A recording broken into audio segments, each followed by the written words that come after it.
अस्सलाम वालेकुम नाज़रीन, मैं मोहम्मद शरफुद्दीन सच न्यूज में आपका इस्तकबाल करता हूं। देखते हैं आज की अहम खबर।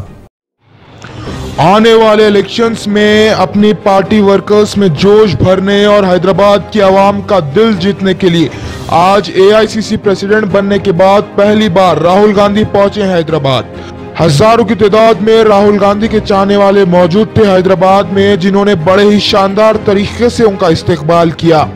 और अब वो क्लासिक कन्वेंशंस में कांग्रेस के सभी बड़े लीडर्स और टीपीसीसी प्रेसिडेंट के साथ कर रहे खवातीन से बात। और कई प्रोग्राम्स होने वाले हैं राहुल गांधी के, जैसे कि बेरोजगार नौजवानों से वो करेंगे बातचीत और आम कारोबारियों से भी उनकी होगी मुलाकात और बात। और कांग्रेस के लीडर्स के साथ वो करेंगे टेली कॉन्फ्रेंस। सरूनगर के स्टेडियम में वो स्टूडेंट्स और नौजवानों के साथ करेंगे बात। हैदराबाद यानी कि AIMIM बैरिस्टर असदुद्दीन अवैसी का गढ़, जहां पर है TRS की हुकूमत। यहां AICC प्रेसिडेंट राहुल गांधी का आना क्या बदलाव लाता है आने वाले इलेक्शंस में, ये देखने वाली बात होगी। पर देखने वाली बात एक और है जो अब सामने आ रही है। ग्रेटर हैदराबाद कांग्रेस कमेटी के माइनॉरिटी डिपार्टमेंट के चेयरमैन शेख अब्दुल्ला सोहेल कादरी का बयान सामने आ रहा है, जिसमें वो कह रहे हैं कि तेलंगाना के सीएम KCR GHMC के अहदेदारों से सभी बैनर्स निकालने लगा रहे हैं जो राहुल गांधी के स्वागत के लिए लगाए गए थे। यानी कि जो पार्टी वर्कर्स ने राहुल गांधी के लिए बैनर्स लगाए थे वो निकाले जा रहे हैं CM KCR की तरफ से, ऐसा कहना है GHC माइनॉरिटी डिपार्टमेंट के चेयरमैन अब्दुल्ला शेख सोहेल कादरी का। आइए सुनते हैं उनका बयान, फिर आगे देखिए राहुल गांधी की क्लासिक कन्वेंशन में स्पीच। KCR साहब बुखलाहट का शिकार हो गए। राहुल गांधी जी की तेलंगाना विजिट, हैदराबाद की विजिट से वो इतने बुखलाहट हो गए कि कांग्रेस के कार्यकर्ता, कांग्रेस के वर्कर्स जो बैनर्स लगाए थे, रातों रात वो बैनर्स निकालने लगा रहे हैं GHMC को। GHMC के जो पेड वर्कर्स होते हैं वो लोग कह रहे हैं कि अगर तुमको सैलरी कट नहीं होना है तो तुम ये पूरे बैनर्स निकालो। अब मैं आवाम से पूछना चाहता हूँ, मैं आवाम के सामने ये अपील रखना चाहता हूँ, आवाम के सामने ये चीज़ लाना चाहता हूँ कि जब नेशनल प्रेसिडेंट BJP के अमित शाह साहब ने आए तो एक हफ्ते तक पूरे शहर में उनके फ्लैक्स लगे हुए थे, तब कोई नहीं निकाला। मगर जब राहुल गांधी जी आ रहे हैं तो हमारे पूरे फ्लैक्स निकाले जा रहे हैं। KCR साहब GHMC के वर्करों पर ये कह रहे हैं कि अगर से तुमको अपनी सैलरी चाहिए तो ये पूरे फ्लैक्स निकालो। इससे जाहिर होता है कि KCR साहब को कांग्रेस से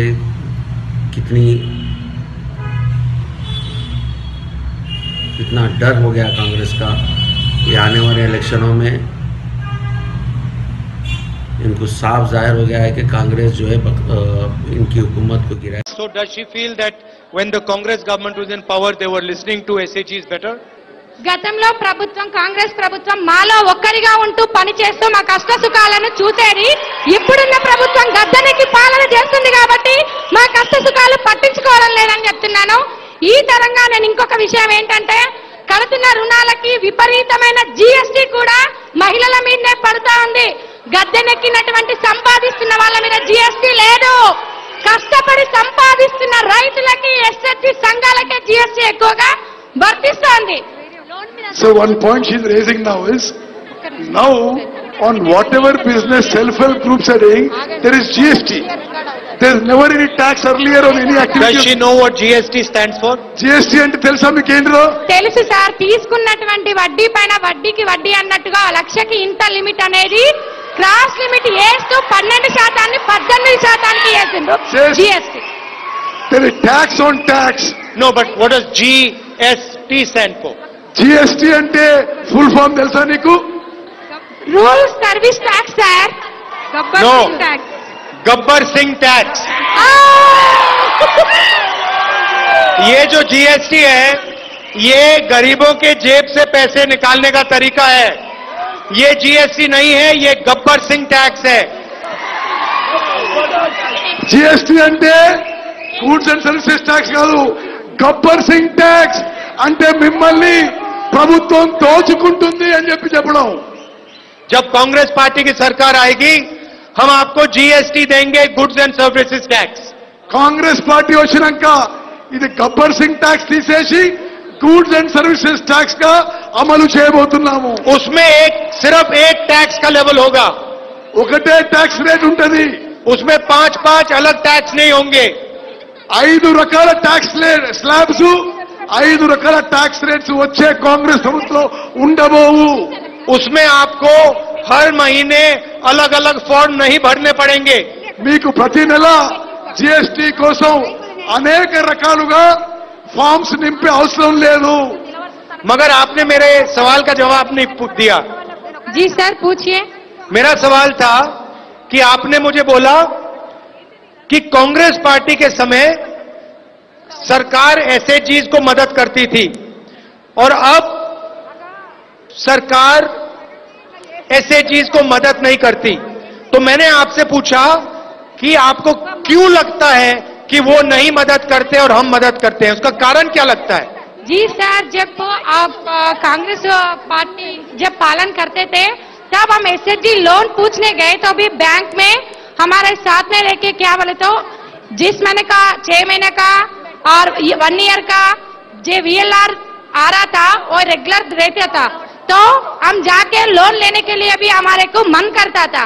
मगर जो अब हमारे को वीएलआर भी नहीं मिल रहा और वड्डी ऋणम भी नहीं मिल रहा बोल के हमारे को जाके लोन लेने के लिए भी हमारा मन नहीं कर रहा है. नहीं, मगर एक सरकार आपकी मदद करती थी, दूसरी सरकार आपकी मदद नहीं करती, इसका कारण क्या है?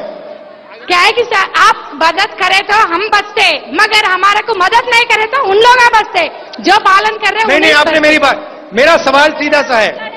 एक सरकार आपको मदद करती थी, दूसरी सरकार आपको मदद नहीं करती, इसका कारण क्या लगता है आपको?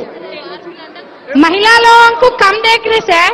अभी क्या है, महिला लोगों को कांग्रेस कब ले रहे ये प्रश्न अनीता. इसका एक ही कारण मैं आपको बता देता हूं. जी सर. कि कांग्रेस पार्टी सोचती है कि महिलाओं के बिना ये देश आगे नहीं जा सकता है. Yes yes sir. Congress party అభిప్రాయంలో మహిళలు ప్రగతి చెందంది దేశం ప్రగతి చెందదు. और कांग्रेस पार्टी चाहती है कि चाहे वो राजनीति हो, चाहे वो इकोनॉमी हो, हर जगह महिलाओं को आगे बढ़ाना चाहिए. కాంగ్రెస్ పార్టీ అభిప్రాయంలో రాజకీయాల్లో గాని ఆర్థిక విషయాల్లో గాని మహిళలు ముందుండాలి అని చెప్పి కాంగ్రెస్ పార్టీ అభిప్రాయం. और जो आज की सरकार है, चाहे वो दिल्ली की हो, चाहे वो तेलंगाना की हो, वो सोचते हैं कि हिंदुस्तान को आगे ले जाने में महिलाओं की कोई जरूरत नहीं है. ఇప్పుడు ఢిల్లీ సర్కార్ గాని తెలంగాణ సర్కార్ గాని దేశం ప్రగతి చెందడానికి ముందుకు పోవడానికి మహిళల పాత్ర ఏమీ లేదు అని చెప్పి భావిస్తున్నారు. वो सोचते हैं कि महिला की जगह घर में है. हम सोचते हैं कि महिला की शक्ति का प्रयोग देश को चलाने में लगना चाहिए. Yes sir. కాంగ్రెస్ పార్టీ మహిళా శక్తి లేకుంటే ఈ దేశం ముందుకు పోదు అని చెప్పి కాంగ్రెస్ పార్టీ. और ये जो एसएचजी है, ये महिला शक्ति को बढ़ाने का तरीका है. आपके हाथ जो बंधे हुए थे उनको खोलने का तरीका है. इसलिए हम एसएचजी चलाते हैं और इसीलिए हम एसएचजी को पूरी मदद करेंगे.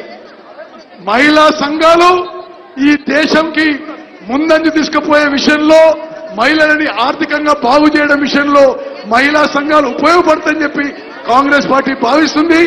మేము అధికారంలో వచ్చిన తర్వాత మహిళా సంఘాలకి పెద్దపీట వేస్తామని చెప్పి నేను అష్యూరెన్స్ ఇస్తానని చెప్పి రాహుల్ గాంధీ అంటున్నారు. आज now I'll speak now.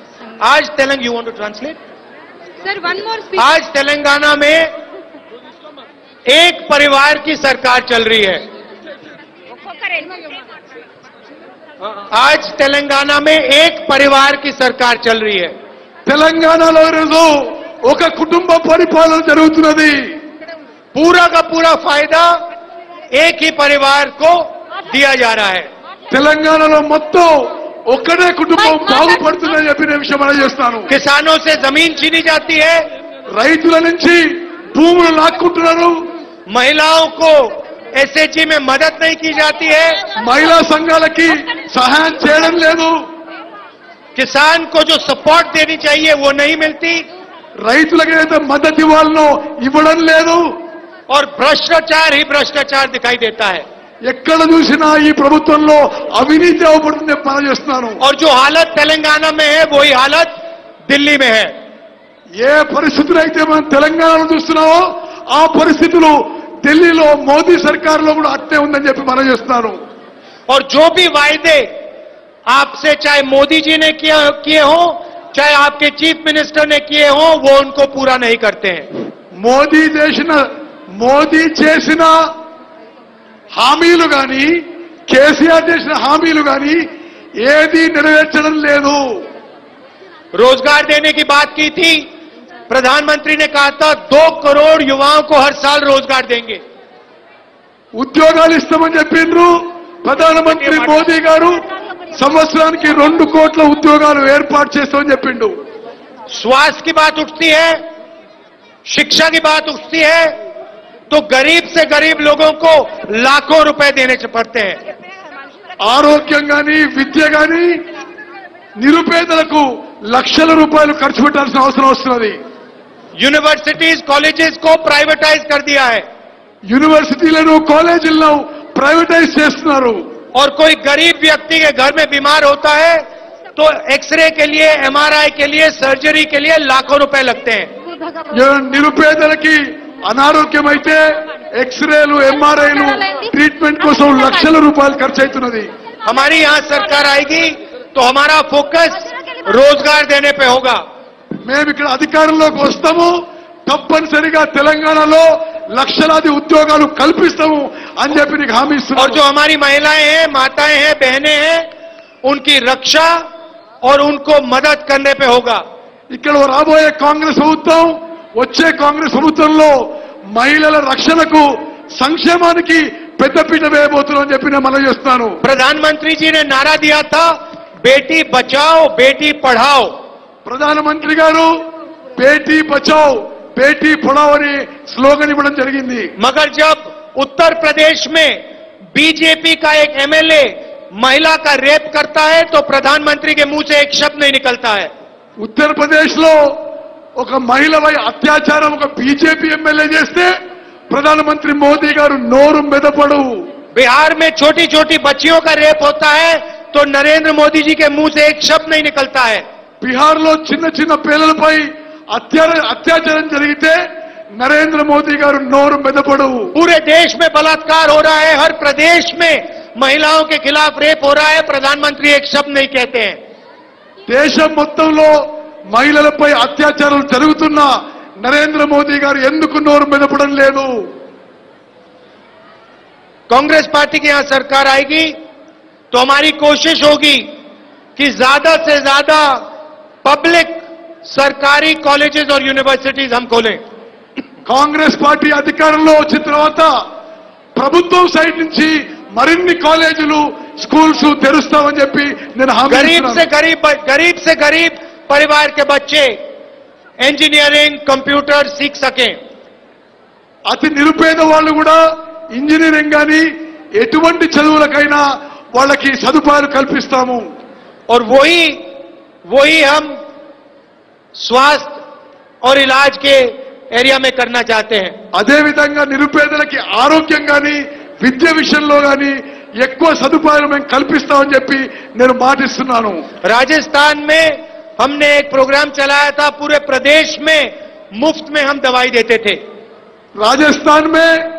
Rajasthan లో మేము ఒక స్కీమ్ చేసేవాళ్ళం నిరుపేదలందరికీ మందులు ఉచితంగా ఇచ్చేవాళ్ళం जब हमारी यूपीए की सरकार थी हमने आपको मनरेगा दिया था आदिवासी बिल दिया था जमीन अधिग्रहण बिल आपको दिया పోయిన యూపీఏ ప్రభుత్వంలో నరేగా స్కీమ్ తీసుకొచ్చినాము ఆదివాసీలకి అనేక రకాల సదుపాయాలు కల్పించినాము అనేక రకాలుగా గత యూపీఏ ప్రభుత్వం ఈ దేశానికి మేలు చేసిందని మనం చేస్తాను और वैसे ही सरकार हम तेलंगाना और दिल्ली में चलाना चाहते हैं गरीबों की कमजोर लोगों की किसानों की महिलाओं की सरकार తెలంగాణలో కానీ ఢిల్లీలో కానీ నిరుపేదలు మహిళలు అత్యంత బలహీనుల కోసం ప్రభుత్వాన్ని నడిపిస్తామని చెప్పి నేను మనవి చేస్తున్నాను. हम आपसे 15 लाख रुपए देने वाले झूठे वायदे नहीं करेंगे. మీకు నరేంద్ర మోదీ లాగా 15 లక్షల రూపాయలు పౌరునికి ఇస్తామని చెప్పి మేము తప్పుడు వాగ్దానం చేయము. जो हम कहते हैं वो हम करके दिखाते हैं. మేము ఏమేం మాటిస్తామో అవి తప్పనిసరిగా నెరవేర్చని చెప్పి నేను మనవి చేస్తాను. कर्नाटक में हमने कहा था किसानों का कर्जा माफ करेंगे. 31,000 करोड़ रुपए कर्जा माफ किया हमने कर्नाटक में. కర్ణాటకలో మేము రైతులకి రుణమాఫీ చేస్తామని చెప్పినాం, చేసి చూపెట్టినామని చెప్పి మనవి చేస్తాను. दिल्ली में हमारी सरकार थी 70,000 करोड़ रुपए किसान का कर्जा माफ किया था. గతంలో కేంద్ర ప్రభుత్వం దేశవ్యాప్తంగా రైతు రుణమాఫీ ఏకకాలంలో చేసిన విషయం ఒకసారి మీ అందరికీ గుర్తు చేస్తున్నాను. तो मैं आपको स्टेज से कह रहा हूं, तेलंगाना में कांग्रेस पार्टी की सरकार आएगी तो एसएचजी महिलाओं की पूरी मदद होगी. आपका जो इंटरेस्ट का इशू है और पेंशन का इशू है उसे हम ठीक करेंगे आपके लिए. తెలంగాణలో తప్పనిసరిగా కాంగ్రెస్ ప్రభుత్వం వస్తుంది. కాంగ్రెస్ ప్రభుత్వంలో మీ వడ్డీ విషయంలో, బ్యాంక్ రుణాలపై వడ్డీ విషయంలో, మీ అభయహస్తం పెన్షన్ విషయంలో ఈ రోజు మీకు ఇచ్చిన మాట నిలబెట్టుకుంటామని చెప్పి నేను మనవి చేస్తాను. और एक बार फिर आपको लगेगा कि तेलंगाना की जो कांग्रेस पार्टी की सरकार है वो महिलाओं की एसएचजी की सरकार है और जो हम कहते हैं सरकार हमारे करके दिखाती है. తెలంగాణలో రాబోయే కాంగ్రెస్ ప్రభుత్వం మీ ప్రభుత్వం మహిళా సంఘాల ప్రభుత్వంగా నిలిచిపోతుందని చెప్పి మనవి చేస్తున్నాను. आप सब यहां आए, इतनी दूर दूर से आए, आपने अपना कीमती समय मुझे दिया, इतने प्यार से आपने मेरी बात सुनी, इसके लिए दिल से बहुत बहुत धन्यवाद. नमस्कार, जय हिंद. మీరు ఇంత దూరం నుంచి వచ్చారు, ఇంత కష్టపడి వచ్చారు, మీ అందరికీ నా ధన్యవాదాలు. జై హింద్. इस एडवांस टेक्नोलॉजी के दौर में खरीदिएगा लैपटॉप, कंप्यूटर, एसेसरीज और बहुत कुछ एक्सक्लूसिव पीसी वर्ल्ड पर से, जो है हैदराबाद का सबसे बड़ा होलसेल और रिटेल शोरूम, जहां आपको मिलेगी best customer service. New branded computers हो या यूज लैपटॉप्स या डेस्कटॉप्स, यहां आपको मिलेगा सब कुछ. और एक्सक्लूसिव पीसी वर्ल्ड दे रहा है अपने कस्टमर्स को ऐसे ऑफर्स जो आपको कहीं नहीं मिलेंगे. और स्कूल, कॉलेजेस और ऑफिसेस के लिए बल्क में भी सप्लाई यहां की जाती है. और एक्सक्लूसिव पीसी वर्ल्ड में टेक्निकल इंजीनियर्स की निगरानी में रिपेयरिंग भी की जाती है. तो विजिट कीजिएगा डिस्काउंट की दुनिया exclusive PC world, Secunderabad, CTC building, C block, first floor.